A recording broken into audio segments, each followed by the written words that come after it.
네, 우리 인사하십니다. 할렐루야 샬롬 인사하십니다. 할렐루야 샬롬 샬롬 샬롬 샬롬 샬롬. 하나님 사랑합니다. 여러분 주 안에서 사랑합니다. 계속해서 오늘도 엘리오가 유백에 나에게 말을 좀 더 하게 해달라고 이렇게 미리 이렇게 말을 하죠. 내가 그대에게 나를 잠깐 용납하라. 내가 그대에게 보이리니 이는 내가 하나님을 위하여 아직도 할 말이 있습니다. 내가 먼 데서 지식을 얻고 나를 지으신 이에게 의를 돌려보냅니다. 내 말은 거짓이 아니다. 온전한 지식을 가진 이가 그대와 함께 있느니라. 하나님은 능하시나 아무도 멸하시지 아니하시며 그의 지혜가 무궁하사 악인을 살려두지 아니하시며 고난받는 자에게 공의를 베푸시고 눈을 의인에게서 떼지 아니하시고 그들 왕들과 함께 왕자의 치사 영원토록 존귀하게 하시며 그들이 족쇄에 매거나 환난의 줄에 얽혔으면 소행과 악행과 자신들의 교만한 행위를 알게 하시고 귀를 열어 교훈을 듣게 하시며 명하여 죄악에서 돌이키게 하시나니 그들이 순종하여 섬기면 형통한 날을 보내고 즐거운 해를 지낼 것이요 순종하지 아니하면 칼에 망하며 지식 없이 죽을 것이라. 마음이 경건하지 아니한 자들은 분노를 쌓으며 하나님의 속박할지라도 도움을 구하지 아니하나니 그들의 몸은 젊어서 죽으며 그들의 생명은 남천과 함께 있도다. 예, 하나님께서는 절대로 멸하시지 아니한다. 엘리오가 이렇게 얘기하죠. 예, 물론 우리 한정된 이성을 하나님께 대해 온전히 한다는 것 있을 수 없습니다. 평생을 알아가도 하나님을 다 못 알고 갑니다. 베드로에게 예수님도 내가 지금은 알지 못하나 나중에는 알리라 하셨죠. 사도 바울도 우리가 부분적으로 알고 부분적으로 해야 한다라고 이렇게 예언하며 온전한 것이 올 때에 부분적인 것 모든 것들이 패할 것이다. 우리는 지금 부분적으로 알지만 온전한 것이 오면 모든 것을 다 패하고 활짝 열어 알려줄 거라고. 내가 어렸을 때는 말하는 것이 어린아이와 같고 깨달은 것이 어린아이와 같고 생각하는 것이 어린아이와 같다가 장성한 사람이 되어서는 어린아이를 버렸다. 이제는 거울로 보는 것 같이 힘이 하나 그때는 얼굴과 얼굴을 대하여 볼 것이요 이제는 내가 부분적으로 아나 그때 주께서 나를 아신 것 같이 내가 온전히 알리라. 네, 고린도전서에서 그렇게 말씀하죠. 우리가 본문 말씀하고 있는 범인에서 하나님이 어떤 분이신가? 오늘은 하나님은 높으시니 그렇게 말씀합니다. 하나님은 높으신 분이시죠. 5절에 하나님은 전능하시나 아무도 멸시치 아니하시며 그 지능이 무궁하사. 전능하신 분, 무궁하신 분, 전지전능하신 분이죠. 오직 만물을 말씀으로 창조하신 분. 그렇기 때문에 우리는 말씀을 열심히 묵상하고 열심히 읽고 또한 외울 수 있으면 외워야 합니다. 우주 전체를 통하여 그가 기뻐하시는 대로 하실 수 있는 분.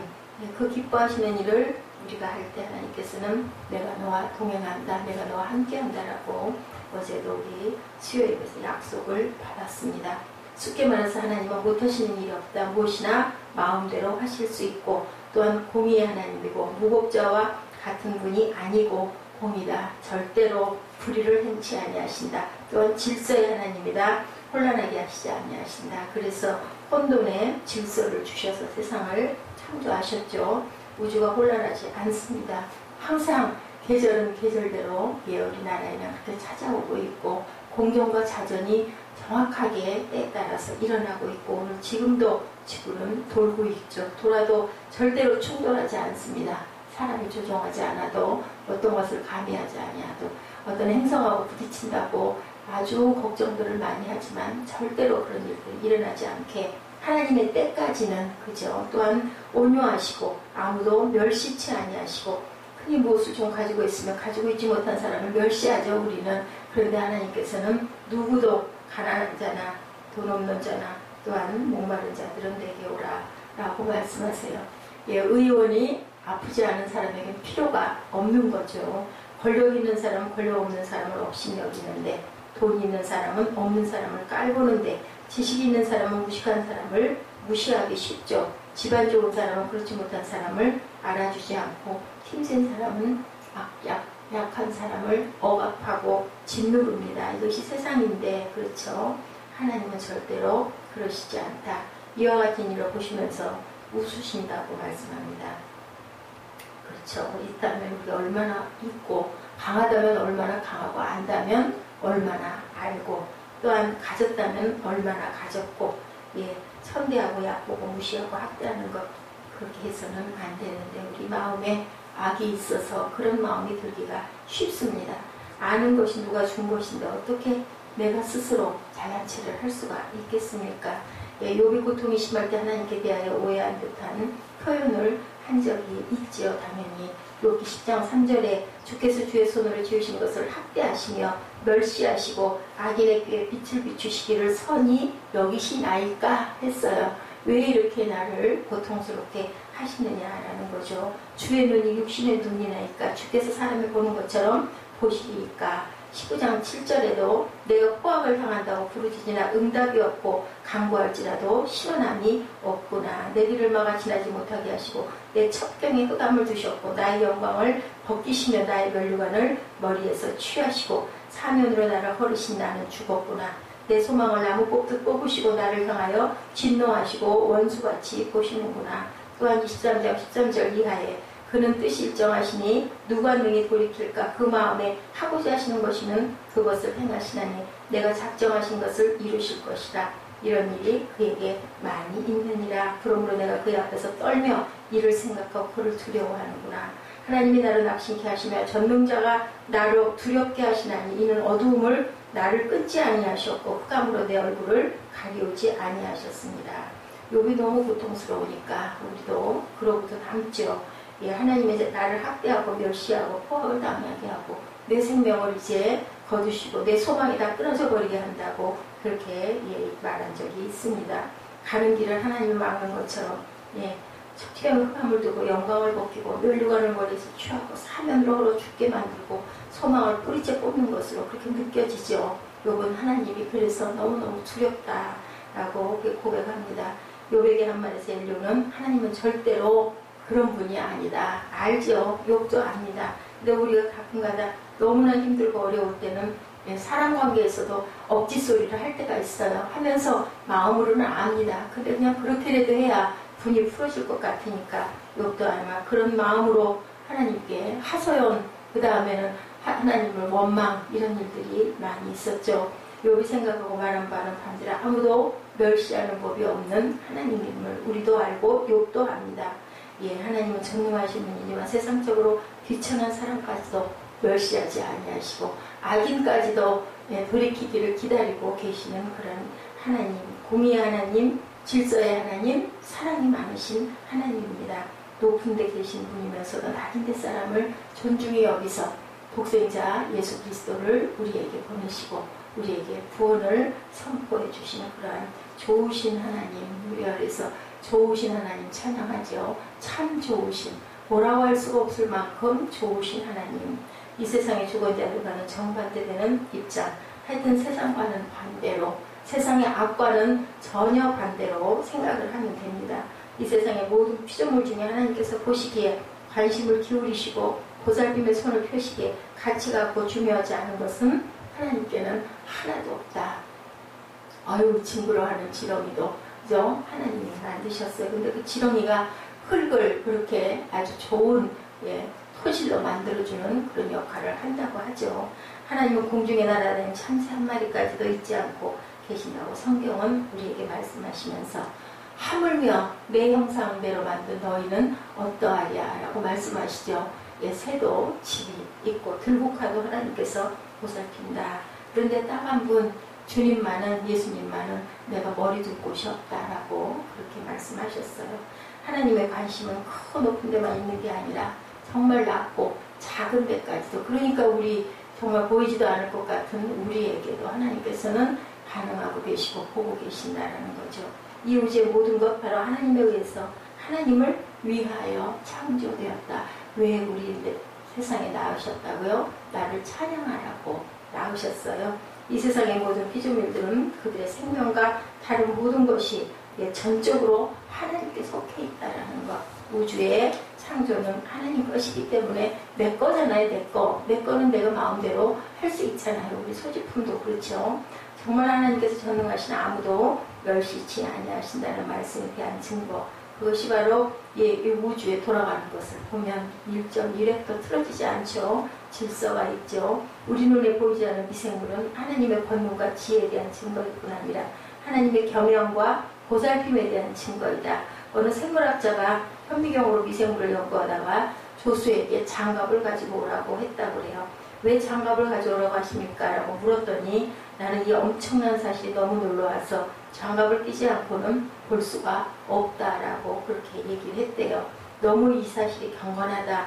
이처럼 현미경으로 겨우 볼 수 있는 데까지 하나님의 손길이 미치고 있는 것을 보니 그저 놀라울 뿐이다. 예, 지구의 탄생에 대한 것을 사무엘이 발표를 했는데 제가 그거를 검토를 해서 보냈어야 되는데 밤에 우리 철야 예배 때 뭐 어디에서 잠깐 봤던 것 같아요. 컴퓨터에서 잠깐 봤는지 어디에 떠도는 걸 보고 마침 내일까지 그 발제 1분 발제가 뭐 있었다고 그러네요. 그거를 준비해다가 발표하라고 하니까 요즘 초등학생들도 다 보면은요, 예, 그거 파일을 다 작성을 해가지고 컴퓨터로 그렇게 하는데 사무엘이 조금 할 줄 아니까 뭐 조별로 아마 했던 것 같아요. 그걸 벼랑 안에 벼락치기로 그 순간 보고는 집에 가가지고 제가 기억을 해요. 1시 가까이까지 그걸 만들어서 다 됐다고 들어간 시간이 거의 1시였는데 그냥 그렇게 해서 기특하네 그런 걸 하네 생각만 했죠. 그랬는데 하필이면 발표가 창조론이 아니라 그 진화론에 대한 그런 얘기였던 것 같아요. 단신생님이 엊그저께 전화로 상담을 하는데 사무엘에게 그렇게 얘기를 했다고 합니다. 네 이름도 그렇고 너희 집안도 그렇고 너희 어머니도 그렇고 그것은 창조론에 입각해서 성경에 입각한 그런 발표를 했으면 좋겠다라는 얘기를 하셨다고 놀랍다라는 생각을 했습니다. 요즘에 그런 부분들 너무 색상이 짙으면 그러면 그걸 못하게 하는데 이 선생님 같은 경우가 그런 것인지 아니면 이제는 그게 보편화돼서 밝혀진 사실이기 때문에 그랬는지 어찌됐든 예, 그렇게 얘기를 했다고. 그래서 참 마음이 유감스러웠다는 그런 얘기를 제가 들었어요. 예, 스코틀랜드의 탐험가 먼고 파크라는 사람, 쓸쓸하고 적막한, 이게 꺼지지 않았을까요? 카메라가. 예, 쓸쓸하고 적막한 그러한 그 황량한 그런 곳에 아무런 중요성도 지니지 않고 있는 것으로 보이는 식물을 심으시고 그것에 물을 주시고 그것을 완전히 성장케 하신 하나님께서 그 자신의 형상대로 지으신 사람의 상황과 고난에 대해 무관심할 수 있으리라고는 절대로 생각할 수 없다라고 그렇게 얘기를 했다고 합니다. 하나님은 전능하시죠. 어느 것도 누구도 멸시치 아니하시고 요한복음 6장 37절에 예수님께서 말씀하시죠. 내게 오는 자는 내가 결코 내어 쫓지 아니하리라. 예수님은 무시하는 사람은 하나도 없고 곧 하나님의 속성을 그대로 가지고 계신 하나님 주님이십니다. 주님께서는 누구에게 상처를 주지 않았다라는 것. 그래서 우리도 또한 누구에게 상처를 주거나 정죄하거나 비판해서 안 되겠죠. 그 전능이 그 지능이 무궁하사 히브리 원문에 힘과 지혜가 무궁하시다라고 나타나 있어요. 예, 이 구절은 앞의 구절과 병행구로 하나님이 관대하시고 온유하시고 그런 것들을 모두 다 나타내시는 전능하실 뿐 아니라 전지하신 하나님이다. 우리의 존경과 경외의 대상일 뿐만 아니라 우리의 사랑과 신뢰의 대상이기도 하다. 사도 바울이 로마서 11장 33절에 깊도다 하나님의 지혜와 지식에 부요하며 그의 판단을 측량을 못할 것이며 그의 길은 찾지 못할 것이로다. 누가 주의 마음을 알았느냐 누가 그의 모사가 되었느냐 이는 만물이 주에게서 나오고 주로 말미암고 주에게로 돌아갑니다. 영광이 그에게 세세히 있으리라고 이렇게 말씀하네요. 악인은 절대로 살려두지 아니하신다. 6절이죠. 예, 로마서 9장 17, 8절입니다. 성령이 바로에게 이르시되 내가 이를 위하여 너를 세웠나니 곧 너로 말미암아 내 능력을 보이고 내 이름이 온 땅에 전파하게 되려 하려 함이로다 하셨으니 그런즉 하나님께서 하고자 하시는 자를 긍휼히 여기시고 하고자 하는 자를 강팍해 하시느니라. 하나님 자신의 목적을 위해서 악한 사람을 악한 대로 내버려 두시는 경우도 가끔은 때로는 있다라는 거죠. 너로 인도하여 회개케 하심을 알지 못하여 그의 인자하심과 용납하심 같이 참으심의 풍성함을 멸시하느뇨. 베드로후서 3장 9절에 주의 약속은 어떤 이에 더디다고 생각하는 것 같이 더딘 것이 아니라 오직 너희를 대하여 오래 참으사 아무도 멸망치 않고 회개하기 이르기를 원하시느니라. 하나님은 악한 사람에게도 기회를 주시고 어떻게 하든지 멸망하지 않게 하시기를 원하죠. 이것이 바로 하나님의 사랑입니다. 6절 하반절에 고난받는 줄을 위하여 신원하시며 히브리 원문으로 가련한 자들에게 권리를 주신다. 가련하다라는 것은 이렇게 힘들고 고통스러운 사람들에게도 돌이키라고 알게 하신다. 그들의 마음에 많은 관심을 그렇게 가지고 계신 하나님, 어려운 자리에 있는 사람이 부르짖을 때 듣고 응답하신다라는 거죠. 내가 너의 눈물을 보고 부르짖음을 들었다라고 말씀하죠. 시편 140편 10절에도 내가 알거니와 야훼는 고난당하는 자를 신원하시며 궁핍한 자에게 공의를 베푸신다. 하나님께서는 오늘도 저와 여러분을 보고 계신다는 거죠. 본문의 그를 왕과 함께 영원히 위에 앉히사 존귀하게 하신다. 이 땅에서도 의인들이 종종 시련의 자리에서 위엄과 존귀의 자리로 높이 들림을 받는 것 우리가 주변에서도 많이 봅니다. 전도서 4장 14절에 저는 그 나라에서 나면서 가난한 자로서 옥에서 나와 왕이 되었습니다. 멀리 갈 것 없이 우리도 그렇죠. 만민 중에서 불러서 하나님의 자녀 되게 해주신 거, 다 그런 거니까 하나님 믿는 거 그렇게 대단해, 특별해, 특혜야근데 특혜입니다. 8절에서 10절에 혹시 그들이 누설에 매이거나 환난의 줄에 얽혔으면 그들의 소행과 허물을 보이사 그 교만한 행위를 알게 하시고 그들의 귀를 열어 교훈을 듣게 하신다. 죄악에서 돌아오게 하시는 하나님, 다윗도 솔로몬도 베드로도 성경은 스스로 섰다고 자랑하는 사람은 넘어질까 조심하라고 말씀하시죠. 우리아의 아내를 범하고 죄인 줄 몰랐을 때 나단 선지자가 나무랄 때 즉각 무릎을 꿇는 그런 자세, 우리는 늘 잘못할 수 있죠. 그런데 깨달아 알고 그것을 회개할 줄 알고 돌이킬 줄 아는 게 다른 점입니다. 믿는 자와 믿지 않는 자의. 시편 94편 12절입니다. 야훼여 주의 징벌을 당하며 주의 법으로 교훈하심을 받는 자가 복이 있나니 이런 사람에게는 환난의 날에 벗어나게 하사 악인을 위하여 구덩이를 팔 때까지 평안을 주시리이다. 호세아 2장 14~15절입니다.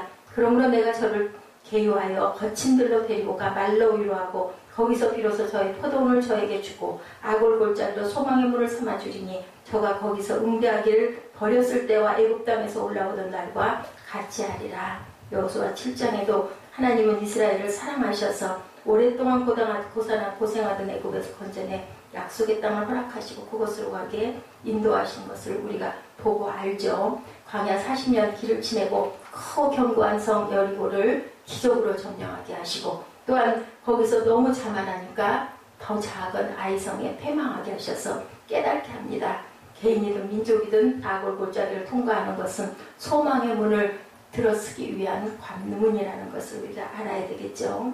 하나님께서는 전능하시고 온유하시고 전지하시고 질서의 하나님이시고 그리고 또한 공의의 하나님이시라는 것을 우리가 오늘 다시 한번 좋으신 하나님, 정말 참 좋으신 하나님이라는 것 생각할수록 새록새록 저는 너무 하나님의 은혜가 감사해요. 제가 이렇게 살아있는 것도 이렇게 숨쉬고 있는 것도 이렇게 하나님 말씀을 읽은 거 또 읽고 또 여러분에게 전하면서 다시 같이 읽고 이러면서 또 은혜를 받고 하루를 극복하고 이기고 갈 수 있게 해주신 좋으신 하나님, 얼마든지 얼마나 찬양을 해도 부족한 그런 하나님, 오늘도 좋으신 하나님이 우리에게 우리의 기도를 응답해 주시고 하나님은 축복을 주시는 좋으신 하나님이라는 것을 입술에서 선포하시고 내 믿음대로 될지어다 라고 했거든요. 믿는 마음으로 오늘도 소망의 하루, 기쁨의 하루, 감사의 하루, 그리고 승리의 하루 되시기를 주님의 이름으로 축복합니다. 기도하시겠습니다.